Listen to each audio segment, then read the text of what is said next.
Winner point को subscribe कीजिए और बेल आइकन को प्रेस कीजिए। Hello everyone, welcome back to Winner Point Education. मैं अमिता त्रिपाठी, आपकी हिंदी संस्कृत टीचर। आज मैं आपके लिए क्लास 12th यूपी बोर्ड से रामधारी सिंह दिनकर का शीर्षक पूर्वा लेकर आई हूँ। इससे पहले मैंने आपको महादेव वर्मा के पाठ को पढ़ाया था, उसका गीत 1, गीत 2 और गीत 3 दिया था। आज मैं आपके लिए पूर्वा लेकर आई हूँ। तो रामधारी सिंह दिनकर के बारे में हम पहले जान लेते हैं।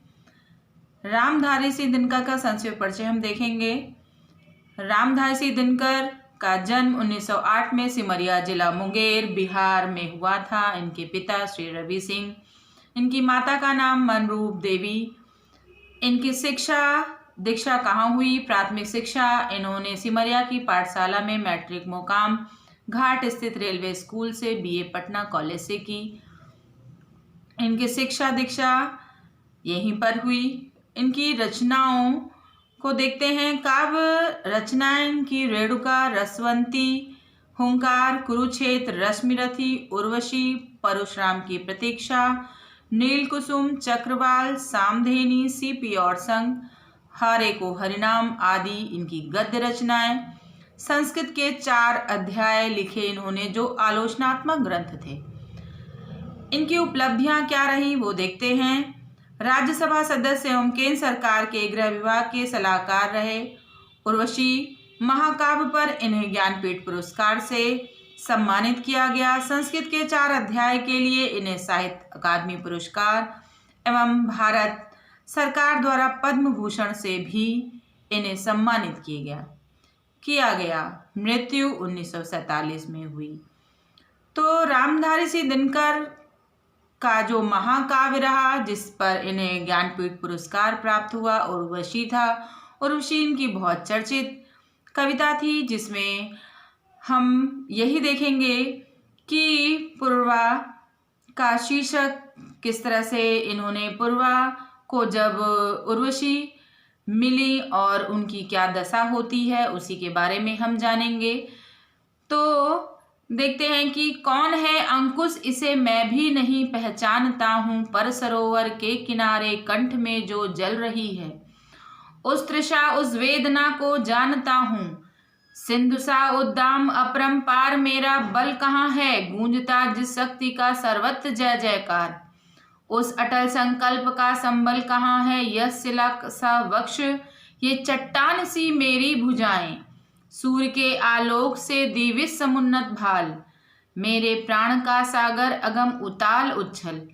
अब यहाँ पे उस समय का वर्णन है जब पूर्वा का मिलन उर्वशी से होता है और उर्वशी के मिलने के बाद उनकी दशा क्या हो जाती है। एक पुरुष का जब स्त्री से मिलन हो जाता है तो वो उसे ऐसा लगा, पूर्वा को ऐसा प्रतीत हो रहा है कि उसके पास जो शक्तियां थीं वो आज उसे क्षीण होते हुए नजर आ रही हैं। उसके पास शक्ति तो है लेकिन उस शक्ति का वो प्रयोग नहीं कर पा रहा है और प्रयोग ना करने के कारण वो बहुत ही तड़प रहा है, बहुत परेशान है और वो अपनी व्यथा को किस तरह से व्यक्त कर रहा है। यहाँ पर रामधारी सिंह दिनकर ने इस पंक्तियों में यही कहा है कि जो पुरुष कठिन से कठिन परिस्थितियों को भी झेल लेता था, आज एक स्त्री के मिलन से उसकी दशा क्या हो गई है, उसके आकर्षण से उस स्वयं को समर्पित कर रहा और वो परेशान है कि क्या कैसे हो। तो यही वो बताने का प्रयास कर रहे हैं। तो पद्यांश को प्रारंभ करने से पहले मैं आपसे यही अनुरोध करना चाहती हूँ, यदि आप मेरे चैनल पर नए हैं तो आप मेरे चैनल को तुरंत सब्सक्राइब कर लीजिए, बेल आइकन को प्रेस कर दीजिए ताकि मेरी कोई भी नई वीडियो पड़े तो उसे आपको तुरंत मिल जाए। और आप मेरे वीडियो को अंत तक देखिए, आपको अच्छे से समझ आएगा।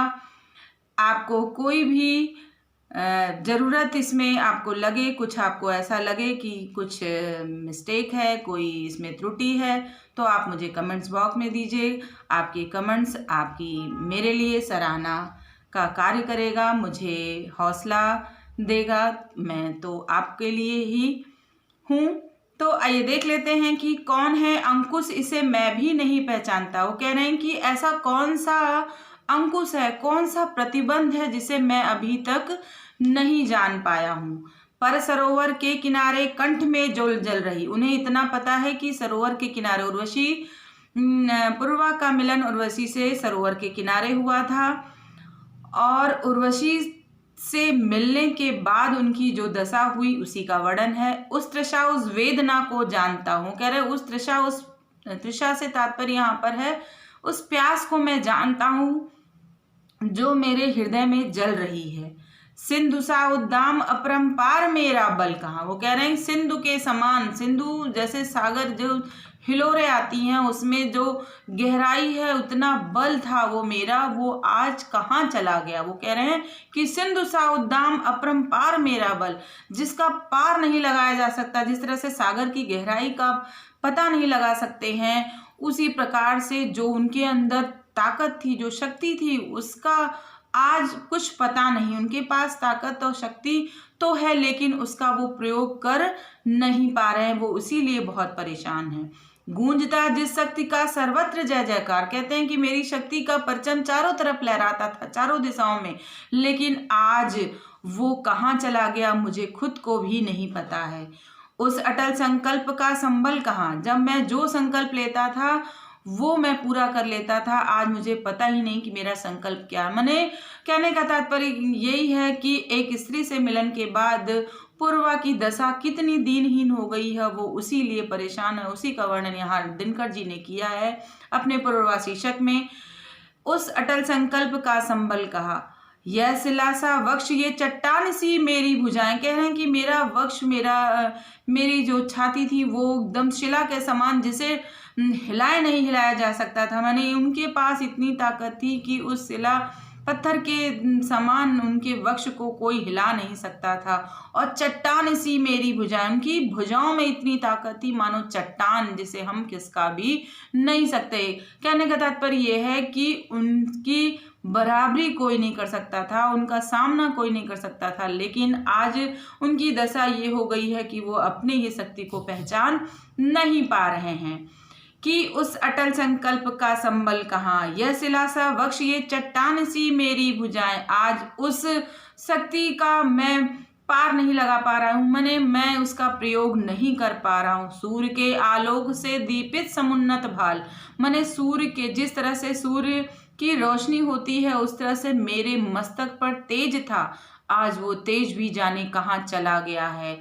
मेरे प्राण का सागर अगम उत्ताल उच्छल, कह रहे हैं कि मेरे प्राण, मेरे हृदय में इतनी गहराई थी, मैं जो कुछ भी अपने हृदय में रखता था उस गहराई से मैं कार्य करता था। लेकिन आज मुझे कुछ भी नहीं पता है कि मैं अपनी शक्ति का प्रयोग कैसे करूं। बहुत परेशान है वो, और जो शक्तियां थी आज वो उनके पास नज़र नहीं आ रही। उन्हें ऐसा लग रहा है शक्ति तो है लेकिन उसका प्रयोग नहीं कर पाए। शक्ति होते हुए भी वो निरुपाय हैं, उपाय नहीं सोच पा रहे हैं कि उसका प्रयोग कैसे करें।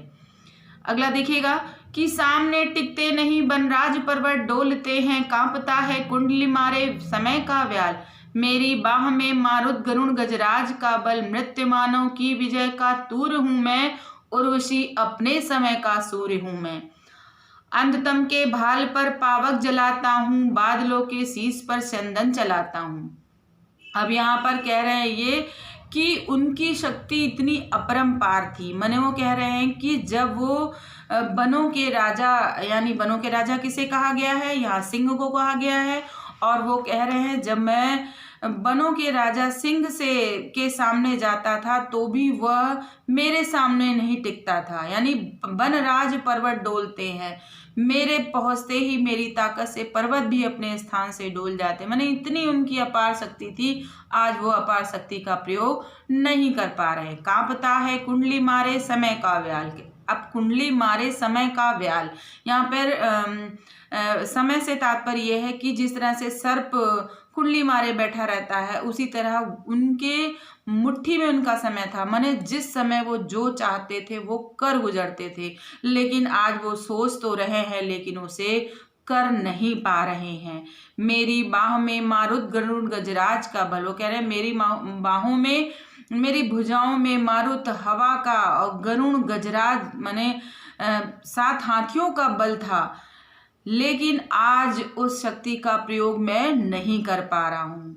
मृत्यु मानव की विजय का तूर हूँ। वो कह रहे हैं मृत्यु मानव की विजय का मैं तूर हूँ। मैंने जहाँ जब मैं जो चाहता था वो कर देता था, और जिस भी सेना में जाता था, जिस भी कार्य को मैं अपने हाथ में लेता था, उसमें मैं अंततः विजय ही मेरी होती थी, मुझे विजय ही प्राप्त होती थी। वो उर्वशी से यही कह रहे हैं कि हे उर्वशी, अपने समय का सूर्य हूँ मैं।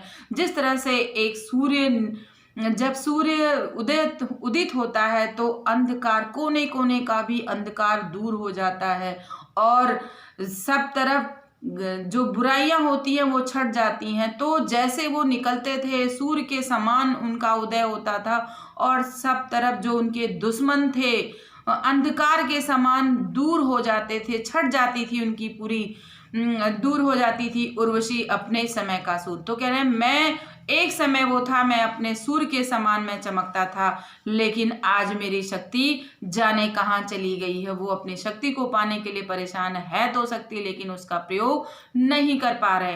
अंधतम के भाल पर पावक जलाता हूँ, बादलों के शीश पर चंदन चलाता हूँ। वो कह रहे हैं कि अंधकार, जब अंधकार होता है तो अंधकार, तम माने अंधकार, अंधकार रूपी भाल पर पावक जला, जहां कहीं भी अंधकार होता है वहां पर पावक यानी अग्नि के समान जब मैं जहां जाता था वहां पे वो अंधकार दूर हो जाता था। कहने का तात्पर्य यह है कि जिस तरह से अंधेरा सूर्य के उदित होते ही छट जाता है, उसी प्रकार इनकी शक्ति थी, इनके अंदर इतना तेज था कि वो अपने दुश्मनों को मार भगाते थे।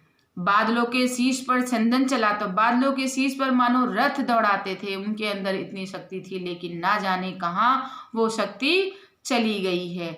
आगे कह रहे हैं कि पर न जाने बात क्या है, इंद्र का आयुध पुरुष जो झेल सकता है, सिंह से बाहें मिलाकर खेल सकता है। फूल के आगे वही असहाय हो जाता, और शक्ति के रहते हुए निरुपाय हो जाता। विध हो जाता सहज बंकिम नयन के बाण से, जीत लेती रूप सी नारी उसे मुस्कान से। यहाँ रामदास दिनकर ने उर्वशी की सुंदरता का वर्णन किया है, और पूर्वा उसी को समझाने का प्रयास कर रहे हैं कि कितना भी वीर पुरुष होता है, एक स्त्री के हल्के से तिरछे नैनों के बाण से वो आहत हो जाता है। वो उसके अंदर कितनी भी शक्ति हो, वो अपने आप को निरुपाय समझता है। जो दशा यहाँ पर पूर्वा की हुई है कि वही कह रहे हैं कि पर न जाने बात क्या हो, कहना ना जाने ऐसी कौन सी बात है। इंद्र का आयुध पुरुष जो झेल सकता था, मैं तो इंद्र का आयुध जो उनका वज्र था, उस वज्र को भी झेलने की मेरे अंदर ताकत थी। यहाँ पर दधीच की हड्डियों से, अब वज्र से तात्पर्य यहाँ पे है जो इंद्र का आयुध यानी जो वज्र उनका औजार था, वो किससे बना था? दधीच की हड्डियों से बना था। तो उसको भी झेलने की मेरे अंदर शक्ति थी, लेकिन आज मेरी दशा ऐसी हो गई है कि मैं खुद ही नहीं समझ पा रहा हूँ कि मेरी शक्ति कहाँ चली गई है। सिंह से बाहें मिलाकर खेल सकता था, माने सिंह शेर के समान, वो जो सिंह था उसके पास भी जाते थे और ऐसे उनसे युद्ध करते थे मानो कोई बच्चा उनसे खेल रहा हो। यानी सिंह भी उनके सामने धराशायी हो जाता था, सिंह भी उनके सामने टिकता नहीं था कि फूल के आगे वही। अब यही कह रहे हैं कि सिंह से बाहें मिलाकर, सिंह से मानो ऐसा लग रहा है आओ दो दो हाथ खेलने कहा जाता है, तो यहाँ पर सिंह से बाहें मानो उनसे उसकी दोस्ती थी और खेल खेल में ही वो युद्ध जीत लेते थे, सिंह पर अपनी विजय प्राप्त कर लेते थे। लेकिन फूल के आगे वही असहाय हो जाता।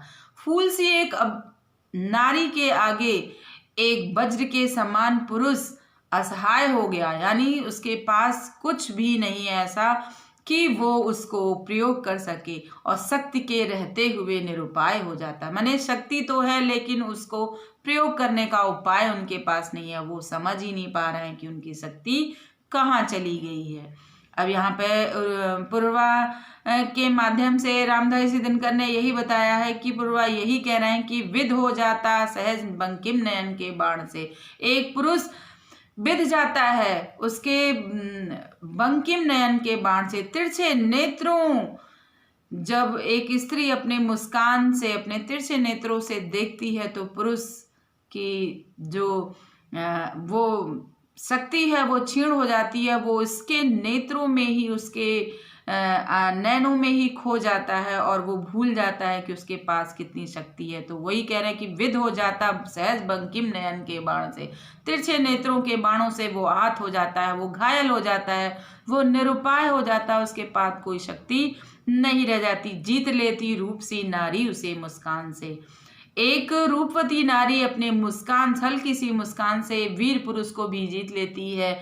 आज से बहुत पहले की प्राचीन कथाओं में भी आपने देखा होगा कि जहाँ कुछ नहीं चलता है वहाँ स्त्री को आगे कर दिया जाता है। कितने कितने ऋषि मुनियों की भी कथाएं ऐसी रही हैं कि जिनकी तपस्या को भी भंग किया है। जैसे उर्वशी ले लीजिए, एक अप्सरा थी जिनसे पूर्वा आहत हो गए थे। आप विश्वामित्र को ले लीजिए, मेनका ने जिनका भ्रम तोड़ा था, जिनकी तपस्या को भंग किया था। तो ऐसे इंद्र ने ऐसे बहुत से बाण अपने पास रखे थे। पहले अप्सराओं को लोग रखते थे, या कहीं भी ले लीजिए, अगर स्त्री को आगे कर दिया जाता है तो वो आदमी वहाँ पे निरुपाय हो जाता है। वो सोचता है क्या स्त्री के आगे बोले। तो यही यहाँ पे बताया है कि पूर्वा एक सुंदर स्त्री के नेत्रों के बंकिम नयन से, तिरछे नेत्रों से, उसकी हल्की सी मुस्कान से आहत हो गए हैं और उनके पास जो शक्तियाँ थी वो उसका प्रयोग नहीं कर पा रहे हैं। तो बच्चों, आज मैंने आपको पूर्वा पढ़ाया। अगले पार्ट में हम रामधारी दिनकर के उर्वशी में आपको पुनः मिलेंगे। तो अब मेरा समय समाप्त हो चुका है। समय समाप्त होने के बाद मैं आपसे विनम्र अनुरोध कर रही हूँ, यदि आपने मेरे चैनल को अभी तक सब्सक्राइब नहीं किया, यदि आप मेरे चैनल पर नए हो तो तुरंत सब्सक्राइब कर दीजिए और लाइक कीजिए। मेरे प्रत्येक वीडियो को लाइक कीजिए और शेयर करिए और कमेंट ज़रूर दीजिएगा, क्योंकि जब आप कमेंट्स देंगे तो मेरा हौसला बढ़ेगा, हम आपके लिए अच्छा काम करेंगे। तो हम यही चाहते हैं। हम आपको फिर से अपने अगले वीडियो में पुनः मिलेंगे। तब तक के लिए धन्यवाद।